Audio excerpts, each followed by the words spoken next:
Welcome back to Chat Like a Native. Um, Imagine you just finished this, massive, totally grueling project at work. Oh, yeah. We've all been there. Right. And your boss walks over, looks at you, and just says, "You finished the report." Ouch. Yeah, your stomach drops a little bit. Exactly. Why does that feel like a subtle accusation? It's just a statement of fact. But what if they had just added two tiny words to the end of that sentence? Mhm. Like, "You finished the report, didn't you?" It completely changes the whole atmosphere of the room. It really does. Uh-huh.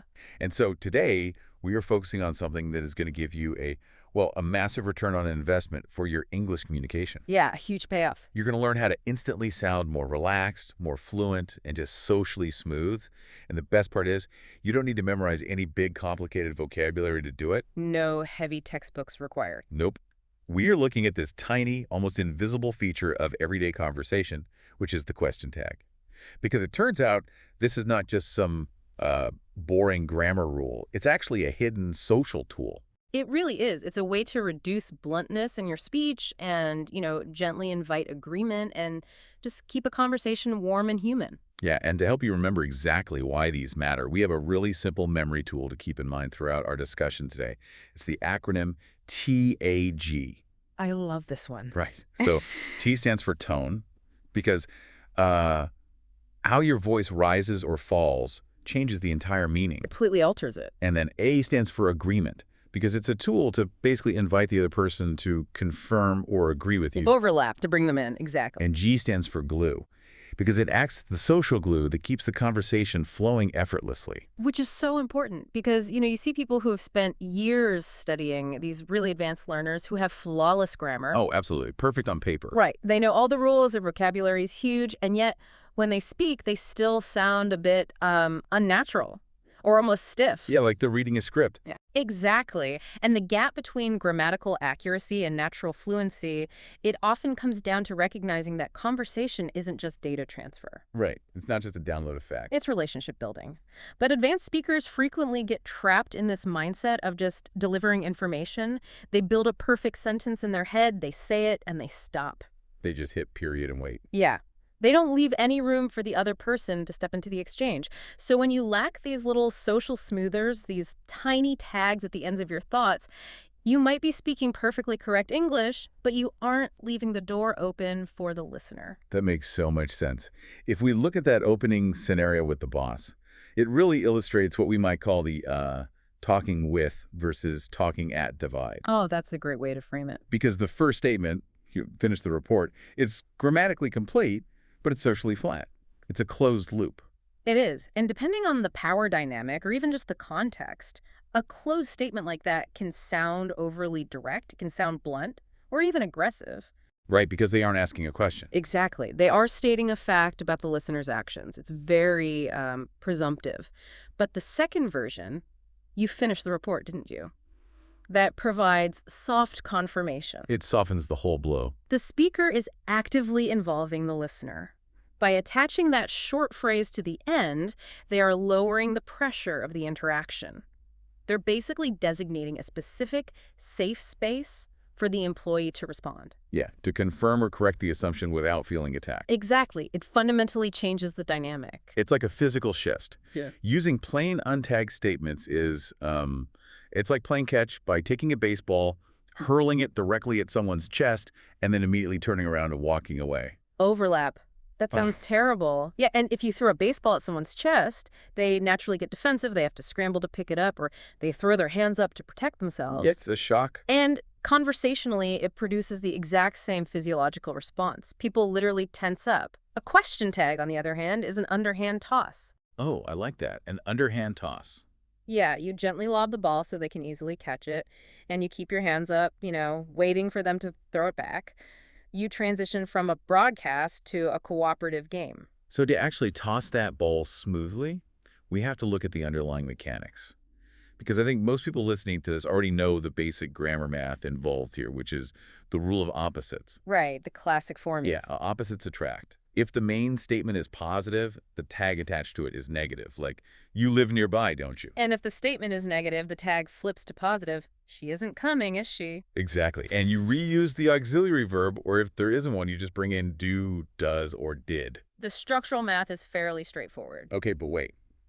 If I'm a learner and I have to calculate positives, negatives, and auxiliary verbs in my head mid-sentence, aren't I just going to freeze up and ruin the conversation? That is such a valid fear. The mental friction is very real. And honestly, it causes many speakers to simply abandon the structure altogether. Because it's just too much work while trying to order a coffee. Exactly. But avoiding these endings entirely because they feel difficult is a major strategic error.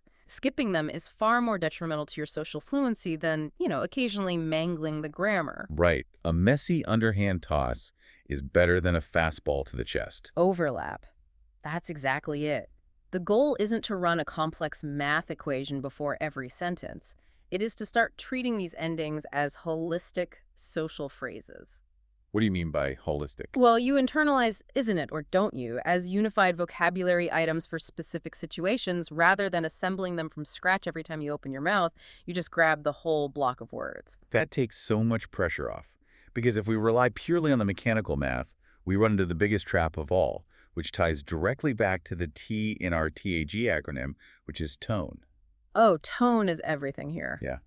I've heard people use perfectly constructed tags, they get the opposite polarity exactly correct, and they still sound incredibly passive-aggressive or panicked. Because the written word completely masks the actual meaning. Treating this like a school grammar exercise is a huge mistake. Right. A worksheet can't teach you pitch. Exactly.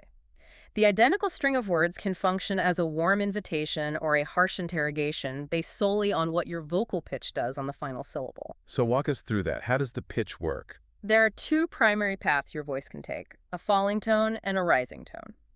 When your pitch falls at the end of the tag, it signals soft confirmation. So I'm not really asking a question. No, you aren't genuinely asking a question, and you aren't looking for new information. You expect the person to agree with you. Okay, it's the classic small talk maneuver.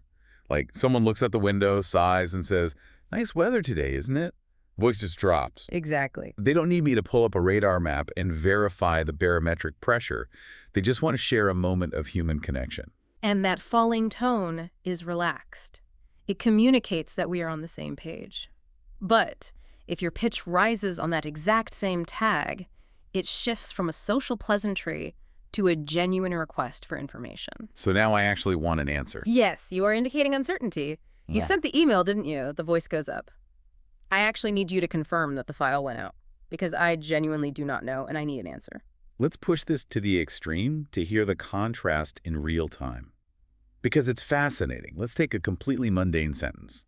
We're meeting at 3, aren't we? Okay. With a falling tone, it's just a casual check. I'm confirming a schedule we both already know. We're meeting at 3, aren't we? Yeah, it feels entirely safe. As the listener, I'd probably just nod or say, yep, and respond. But if I inject a sharp rising tone into it, we're meeting at 3, aren't we? Overlap. Oh, wow. Now I feel like I've completely messed up my calendar. Right. You sound slightly panicked, or like you highly doubt I'm actually going to show up on time. The vibe shifts from cooperative to anxious, entirely based on an upward inflection. Exactly. And this is why, if you only study this structure in text, you are flying blind.